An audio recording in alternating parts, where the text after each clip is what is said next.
সবাইকে শুভেচ্ছা ও ভালোবাসা জানিয়ে আমি আফতাব হালদার আজ শুরু করছি রাজ্যের খবর। কলকাতা বইমেলা আজ শিক্ষিত বাঙালি মধ্যবিত্তের চতুর্দশ পার্বণ।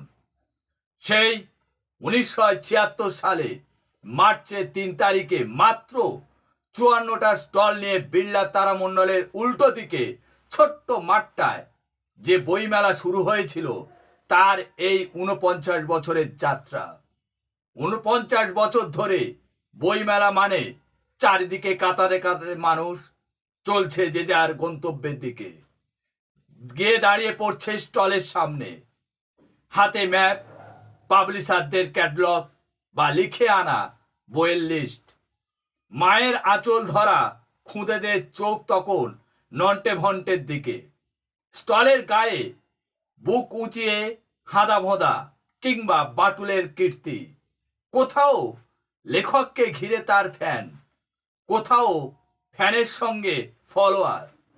তারই মধ্যে আঁতাত আছে, মিছিল আছে, আছে স্লোগান, আছে রাজনীতির কথা, আর আছে বহুদিন পর হয়ে যাওয়া দেখা, আর আছে আন্তরিকতা, আর হাজার হাজার পাঠক।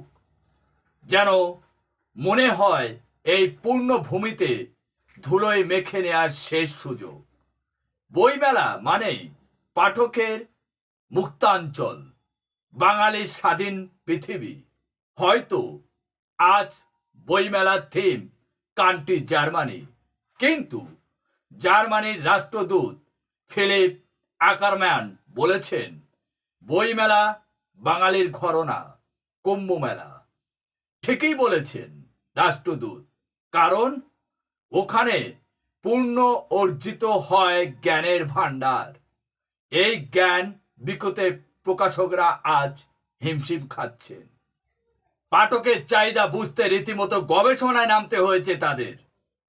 এক প্রকাশক বলেন, এই নতুন জগতের একটি বড় অংশ জেনারেশন 40-এর নিচে বয়সী, তাদের মন বোঝা কঠিন হয়ে যাচ্ছে। তাদের চাহিদা মনের জগৎ ছুঁতে গেলে হয়তো সাহিত্য জগৎ থেকে ছিটকে যেতে হবে। বইমেলা বাঙালির চেনা হাতছানি। যে যতই ক্ষমতাশীল বা ধনী হন না কেন, যত বড় নেতামন্ত্রী আমলা, যত বড় সাধক, গায়ক, নায়ক, বিজ্ঞানী, খেলোয়াড় হন না, তার লেখা যদি কোনো বই না থাকে তাহলে তার জীবনে এক অসম্পূর্ণ, অর্থহীন থেকে যায়। বইমেলায় আমরা পেয়েছি সিনিয়র পলিটিক্যাল সাংবাদিক গৌতম লাহিড়ীকে। তিনি বর্তমানে দিল্লি প্রেস ক্লাবের প্রেসিডেন্ট। সিনিয়র সাংবাদিক গৌতম লাহিড়ীর লেখা বই প্রকাশ করেছেন কলকাতা বইমেলায়। তিনি প্রণব মুখার্জির রাজনৈতিক উত্থান থেকে শুরু করে পরবর্তীকালে দেশের অর্থমন্ত্রী দায়িত্ব পালন করেছিলেন। প্রথম বাঙালি হিসাবে রাষ্ট্রপতি হিসাবে প্রণব মুখার্জির নাম দেখা গিয়েছে। এই প্রণব মুখার্জি রাজনৈতিক জীবন সংগ্রাম নিয়ে বই লিখেছেন সাংবাদিক গৌতম লাহিড়ী। তো চলুন গৌতম বাবু কি বলছেন তা দেখে নিন।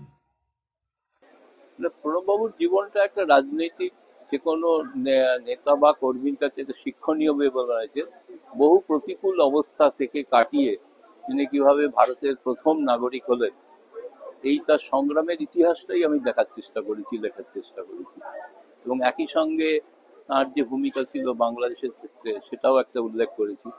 তার এই রাজনৈতিক চড়াই উতরাই নিয়ে প্রচুর অনেক গোপন কথা তার সঙ্গে আলাপ করতে গিয়ে যেগুলো জেনেছিলাম সেগুলি লিপিবদ্ধ করার একটা চেষ্টা করেছি।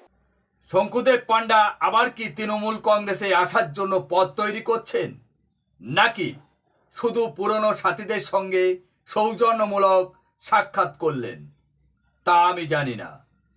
শঙ্কুদেব পান্ডা জাগো বাংলা স্টলে গিয়ে পুরনো সহকর্মীদের সঙ্গে দেখা করলেন, তা কিন্তু আমাদের ক্যামেরা ফ্রেমে ধরা পড়েছে। শঙ্কুদেব পান্ডার মুখ থেকে শুনে নিন এই বিষয় নিয়ে তিনি কি বলেছেন তা দেখুন। পূর্ণেন্দুদার পুরো সেটটা নিয়েছি। রাজ্যের মুখ্যমন্ত্রী লিখেছেন উপলব্ধি, ওটাও নিয়েছি, পড়া হয়নি, পড়ি তারপরে সমালোচনা করবো। না সেটা ঠিক আছে, কিন্তু এই যে বইমেলা ঘুরে দেখেছি কি মনে হচ্ছে যে বইমেলাটা এবার কি নেই মনে হচ্ছে? দেখুন, বইমেলাতে মতের আদান প্রদান হবে, সবাই সবার কথা বলবেন, এটাই তো স্বাভাবিক। তো সেটাই হচ্ছে, সেটা হওয়ারই জায়গা রয়েছে, সেটাই হচ্ছে। 28 বছর পর বাংলাদেশ হ্যাঁ, দেখুন, বাংলাদেশ যে পরিস্থিতি তৈরি করেছে, বাংলাদেশ বহু জায়গাতেই নিজেরাই থাকবে না। বাংলাদেশে যারা এসব করছেন তাদের ভাবা উচিত। আর ইউটিউবে বেশিরভাগ ইউটিউবে দেখে নেয় অনেকে বই মানে বইয়ের গুরুত্ব কোনোদিন কমবে না। বই আমাদের সেন্টিমেন্ট। Thank you. আজ এখানে শেষ করছি। সবাই ভালো থাকবেন, সুস্থ থাকবেন। Tata, bye bye.